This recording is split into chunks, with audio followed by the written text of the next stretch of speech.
Hello and welcome to the Royal College of Midwives webinar on sterile water injections for severe back pain in labour. My name's Louise Petersen. I'm a midwife working at the Maidstone Birth Centre, and I'm working with my colleague Louise Wenzel Petersen, who's a midwife on delivery suite at Tunbridge Wells Hospital and the Crowborough Birth Centre. This is our contacts. If you would like to get in touch with us for further information about sterile water injections, how we introduced it, reference lists, etc., please feel free to get in touch with us on our email addresses here. So the session today, the outline is we will talk about the background and research to sterile water injections, how we went about introducing the technique at Maidstone and Tunbridge Wells Trust, where we work, what the indications are for sterile water injections, the training we do, what auditing we're doing, and some final thoughts about sterile water injections and where we're going with them. Okay, the background to sterile water injections. They've been around for quite a while. The first reference that we've come across to them was in the Lancet back in the 1890s, when sterile water injections were referred to as a technique for local analgesia for minor surgery. So that's quite a long time ago. There have been references to them being used to treat pain since the 1970s for acute painful conditions such as renal stones, neck and shoulder pain, and other pain syndromes.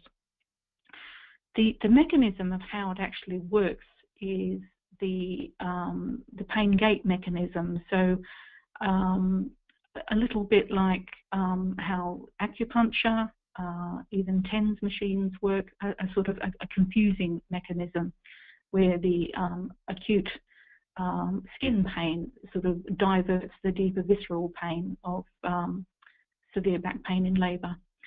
It's been described in obstetrics since the 1990s. A Canadian GP obstetrician by the name of Reynolds, who was working in rural areas of Canada where access to epidurals was very limited, he started using sterile water injections to treat the severe continuous lower back pain associated with OP positions in labour. He started writing about it, and it's then taken up and been used in Scandinavian countries, in some Asian countries, in Australia, and has sort of come across to Britain. The Cochrane Review has noted that though there's some good descriptions, good studies about sterile water injections, they noted that there's a need for larger methodologically sound RCTs of adequate statistical power in order to evaluate statistically this intervention. Two very good systematic reviews that we recommend reading are Fogarty 2008 and Hutton of 2009. Fogarty in Women in Birth reviewed 6 RCTs from Canada, Scandinavian countries, Asian countries, and found statistically significant findings of relief from backache. Hutton in the British Journal of Obstetrics and Gynaecology reviewed 8 RCTs and concluded that there was a significant reduction in pain scores compared with the use of saline injections as opposed to sterile water or a placebo. Hutton also noted that there appeared to be a significant reduction in cesarean sections when combined with using saline injections or alternative therapy such as acupuncture, which is a really interesting thought, and I understand that there's ongoing research in Australia looking at the potential for sterile water injections in reducing cesarean rates. So there are RCTs currently in progress in Australia and the States. We're not sure how many units in the UK have adopted sterile water injections on the back of favourable audit outcomes. We know that Scarborough started using it, and initially my exposure to sterile water injections was from a study day held by some midwives working at the Scarborough maternity-led unit.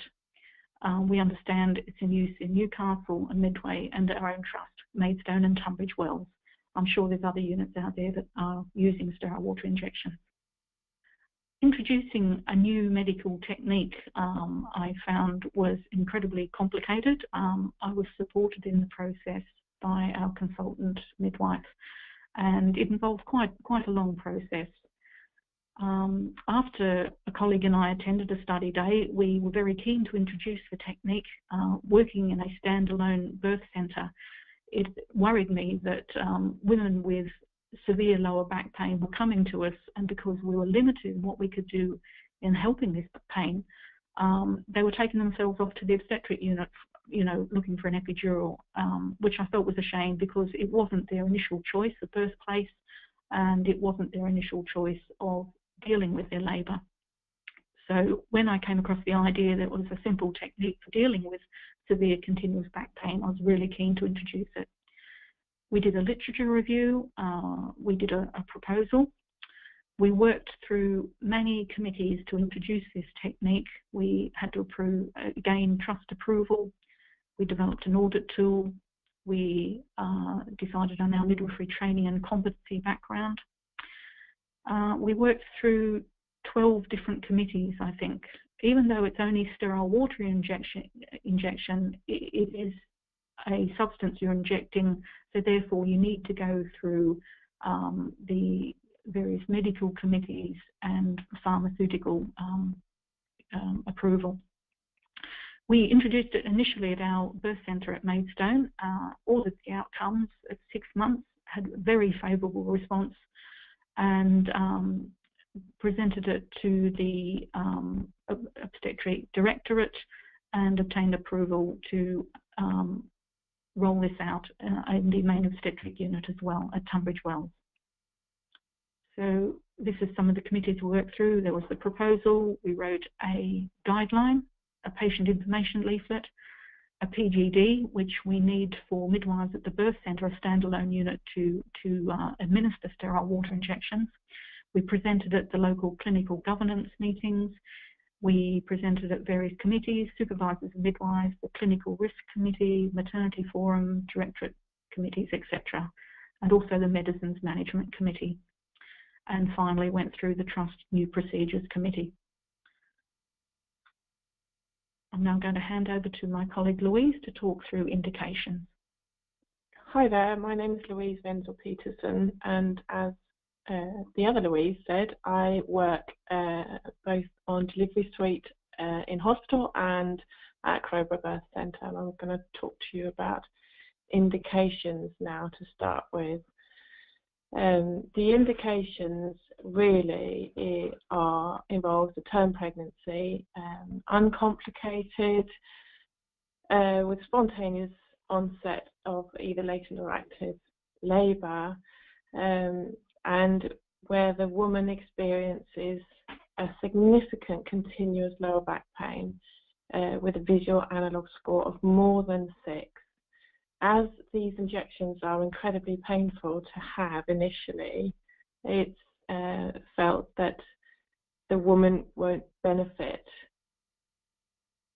enough unless her pain is really significant.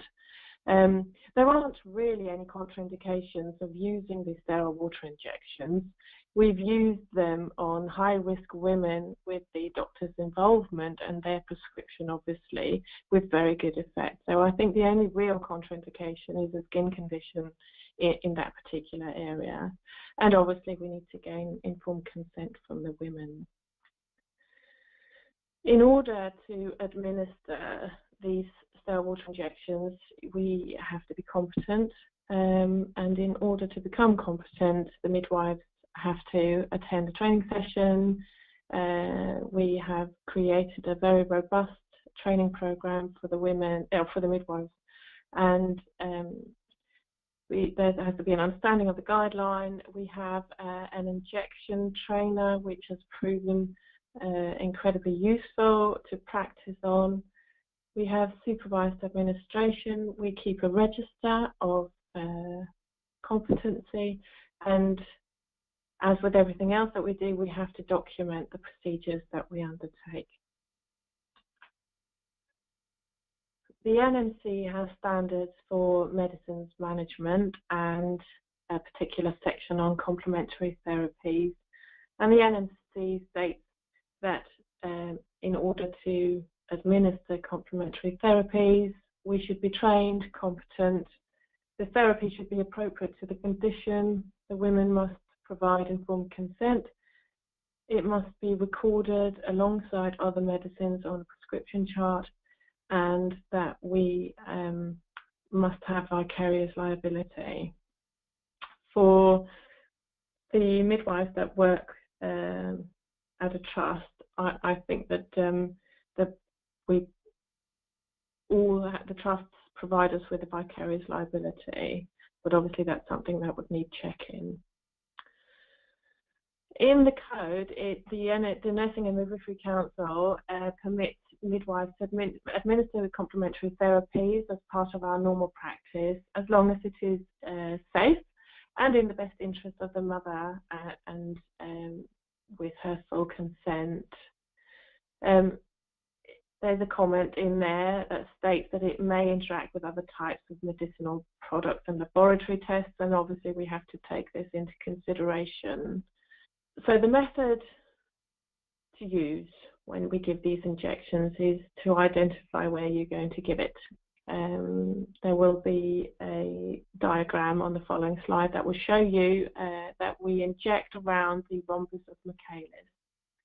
The skin is cleaned with an alka wipe, and then rapidly you will inject 0.1 to 0.5 mils of sterile water in 4 places to raise a small blister. It works well if you've got everything ready prior to doing this, so that you've got 4 syringes, 4 needles, you've drawn up your sterile water, and you can just get them in as quickly as possible. Try not to rub the blisters, because the blisters are what we need to do the job, and ideally 2 midwives should perform it simultaneously, but this is not compulsory. You may not always be able to release 2 midwives to do this, but because it is so painful to have, it's like a wasp sting or paw, the women need to be prepared, and the quicker it's over and done with, the better. The best thing is to give it in a Z. So if you give 2 sets of 2 on either side of the spine, so that you don't end up with a unilateral administration if the woman stops you after 2. Obviously you have to document and evaluate what you've done, and here you see the Rhombus of Michaelis. So choose to start higher and go either side of the spine, and then if she stops you, at least she's had bilateral injections, if not of 4 but of 2 injections. So at the time of creating this presentation, we had given 53 women sterile water injections within the trust. I'll add to that we're now coming up close to 80, so we've got a good uptake.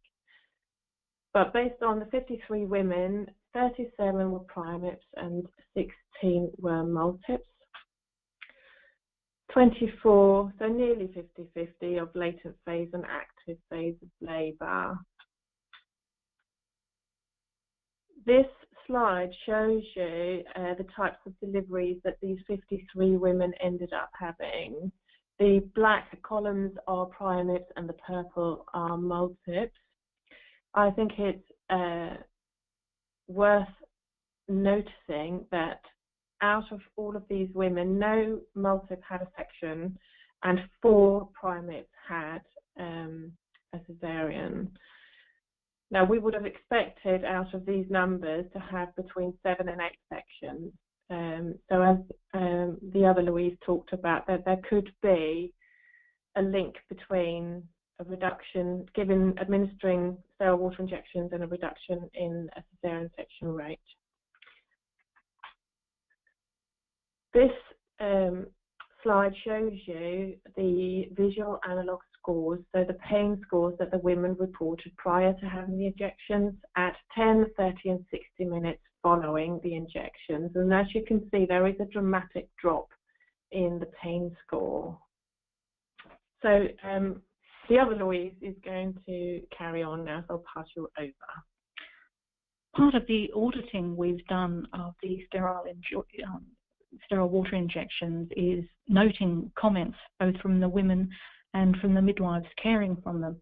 And it's quite striking. It's not just the drop in the visual analog scores that underline how effective this technique is, but what some of the women say. And I think all midwives will be familiar with the situation of looking after a woman, whether in latent or active phase of labour, probably with an OP physician who comes in and is literally in agony with severe back pain. And so many times, I'm sure we've all heard women say, I can cope with the contractions, if the back pain I can't cope with. And up till now, we've had so few resources to sort of deal with that, and it always made me feel helpless, really. So it's incredibly empowering now to be able to use a technique that's simple and effective. So women come up with comments such as they had instantaneous relief from severe back pain. One of the first clients we had using sterile water at our birth centre, I think it was either her second or third baby, as a lot of women sometimes do, all of her labours had been affected by severe back pain, and she said that she wished that sterile water injections had been available for her first baby. She was sure she wouldn't have needed an epidural. Women often comment that the injections themselves, though they're painful, they work quickly and completely. It's worth noting that the severe wasp sting only lasts for 10, 20, perhaps 30 seconds, and as that sting fades, the women find that the back pain goes with it.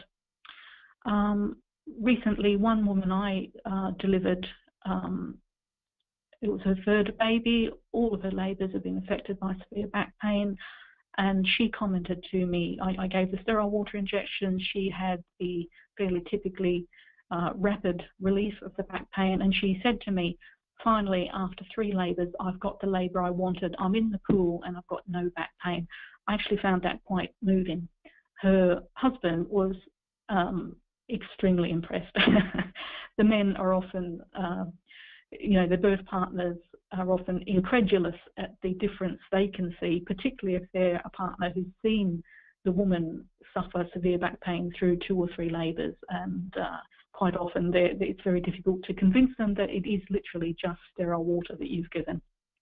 Women often comment that they had instant relief.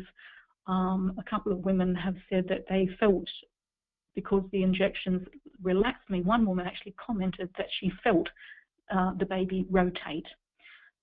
So it has been suggested that some element of sterile water injection leads to a relaxation of pelvic floor muscles and facilitates rotation of the baby. And perhaps that's a mechanism that may have a positive effect on caesarean section rates, particularly in primates with OP labours. So what do midwives say? A lot of my colleagues, like myself when I first read about the study day, incredulous that something like an intradermal injection of sterile water could have any possible effect on severe back pain, but you only have to see or use sterile water injections once or twice to be completely convinced. Colleagues make comments like, it worked like magic, they see instant relief, I think it's brilliant, they find it easy and quick to administer. The actual technique of giving sterile water injections as an intradermal injection, it's a simple technique. We're all used to giving injections of different types, intramuscular, subcutaneous. It doesn't take long to get the technique of intradermal injection in such a way that you raise a blister under the skin. One of my favourite comments is from a colleague at the birth centre who's very enthusiastic about sterile water injections, and her comment is, it's bonkers, but it works. So some of our thoughts about sterile water injection. We note that the National Institute don't currently recommend the use of sterile water injections, in line with some other frequently used complementary techniques. However, they did last produce pain relief in labour in 2007, and we feel that as autonomous practitioners, midwives are well equipped to evaluate evidence and to practice on an ongoing basis to provide optimal care. And even though the evidence base for sterile water injections might not match up with the requirements of, for instance, the Cochrane collaboration, there is plenty of good evidence that sterile water injections is very effective and safe. We would like to promote sterile water injections as a technique that can help maintain normality in low-risk labours, which we feel as birth centre midwives is really important. We'd like to continue training our colleagues, particularly keen to continue auditing. We suspect that there's other units out in Britain using it, and because each individual unit won't have large numbers, it would be very, very useful and exciting if there could be some sort of collaborative audit with other units using sterile water injections. And since we introduced the technique, we, right from the start, have had an electronic database where we record the number of times the woman has sterile water injections, changes in her VAS pain assessment, what sort of delivery she had, any comments, etc. And there's a potential for research as well. Do sterile water injections have a positive effect on OP position? Do they encourage rotation? Do they potentially reduce caesarean section rates? All really important questions. So just to sum up, if you would like to get in touch with us to request a reference list, ask questions, we'd be really happy to help anybody, and we've included our email addresses here. Thanks very much. We hope you've enjoyed this presentation, and all the best if you want to introduce sterile water injections.